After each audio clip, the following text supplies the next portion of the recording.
আসসালামু আলাইকুম সম্মানিত মৎস্যচাষী ও খামারি ভাইরা, আশা করছি সকলেই ভালো আছেন। ভিডিওর স্ক্রিনে উপরে যে ফুটেজটি লক্ষ্য করছেন এগুলি হচ্ছে বড় আকৃতির ব্ল্যাক কাপ মাছ। এই সকল ব্ল্যাক কাপ মাছ পুকুর বা জলাশয়ের অবাঞ্ছিত শামুক ও ঝিনুক খেয়ে বছরে 10 থেকে 12 কেজি পর্যন্ত ওজন হয়ে থাকে।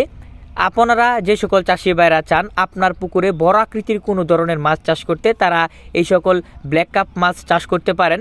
আমরা এই সকল ব্ল্যাক কাপ মাছের পোনা বা বাচ্চা পিস হিসেবে বিক্রয় ও সমগ্র বাংলাদেশের সকল জেলায় জীবিত হোম ডেলিভারি করে থাকি।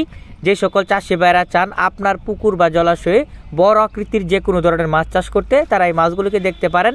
এবং যাদের পুকুরে অবাঞ্ছিত শামুক ও ঝিনুক রয়েছে, তারা এই মাছগুলোকে শামুক ও ঝিনুক নিধনকারী হিসাবে চাষ করতে পারেন। মাছের দাম ফোনে আলোচনা করে নির্ধারণ করা হয়ে থাকে। তাই যে সকল চাষি ভাইয়েরা মাছের দাম এবং চাষ পদ্ধতি সম্পর্কে বিস্তারিত জানতে চান, তারা অবশ্যই ভিডিওর স্ক্রিনে দেওয়া নম্বরে সরাসরি কল করে মাছের দাম এবং সমস্ত কিছু জানতে পারবেন। এছাড়াও আপনারা আমাদের কাছে পেয়ে যাবেন বাংলা সকল ধরনের কাপ জাতীয় মাছের রেনু এবং পোনা। ভিডিওটি ভালো লাগলে বেশি বেশি করে লাইক, কমেন্ট এবং শেয়ার করতে পারেন। দেখা হবে পরবর্তী ভিডিওতে। আল্লাহ হাফেজ।